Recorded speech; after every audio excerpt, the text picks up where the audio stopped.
Mapagpalang araw mga ka-trippers, nandito po pala tayo sa Grass and Shade Hotel and Glamping Resort. Matatagpuan po pala ito mga ka-trippers sa Sitio Serrano, Barangay Coral, Ramos Tarlac.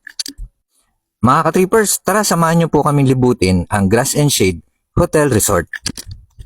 Ang Grass and Shade Glamping Resort mga ka-trippers ay pagmamayari po ni Sir Engineer Vice Gibong Suniga at nagtulong-tulong po silang buong pamilya para makilala po at mapalago ang negosyo nilang Grass and Shade Hotel and Glamping Resort. Sa mga ka-trippers po natin dyan na hindi pa po nakakarating ng Bali, Indonesia, dito po pala kinuha ni Sir Engineer Vice Gibong Suniga ang Bali-inspired concept na yun. Pero marami pa rin pong Filipino-inspired na concept pa rin ang matatagpuan dito. Ito po ay proudly Pinoy pa rin. Kung gusto nyo po ng glamorous camping vibe mga ka-trippers, ito po ang dapat nyong pong puntahan para mag-relax at mag-unwind sa nakaka-stress at nakakapagod po na pangyayari sa ating mga buhay. Ang Grass and Shade Hotel Resort mga ka-trippers ay binisita na rin po ng iba't ibang sikat na vlogger, Pinoy celebrity at international at Hollywood celebrity na din mga ka-trippers. Napakaganda at napakasolemn po ng lugar na ito. Kaya marami pong dumadayo na turista at mga lokal na taga-Tarlac para mag-relax kasama ang buo nilang pamilya, barkada at mga katrabaho na din.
Sa mga ka-trippers po natin dyan ang gusto mag-celebrate ng garden wedding, birthday, binyag, o kaya team building ng mga company, pwede nyo pong idaos dito sa Grass and Shade Hotel Resort kung gusto nyo po ng provincial o bukid atmosphere. Dito nyo po matatagpuan yan sa Grass and Shade Hotel Resort. Ang akala ko nga mga ka-trippers, puro foreigner lang po ang mahilig sa mga ganitong lugar. Pero marami na din pong mga lokal ang nahihilig na pumunta sa ganito kaganda na mga resort. Pwedeng-pwede po to sa mga kabataan na gustong mag-enjoy at pati sa mga titos and titas na rin. Sa mga gusto pong mag-nature tripping, puntahan nyo po ito. Kung sa pagkain at inumin naman mga ka-trippers ay napakarami po nilang ino-offer na masasarap na food and drinks. Napakabait din po ng mga staff nila, napakagalang at napakaasikaso po nila sa kanilang mga guests. Sa swimming pool naman mga ka-trippers ay may pambata at may pangmatanda rin. May Valentine promo po sila sa susunod na buwan mga ka-trippers. Kaya sa mga gusto pong magpabook, visit po or PM sa page nila. Doon na lang po kayo mag-inquire for information. Sa ganitong kagandang lugar po mga ka-trippers, parang pumunta na rin po kayo sa Bali, Indonesia nang hindi gumastos ng malaking halaga. Suportahan po natin ang mga lokal na negosyo dito sa ating bayan sa Tarlac. Salamat po sa panonood mga ka-trippers. God bless po!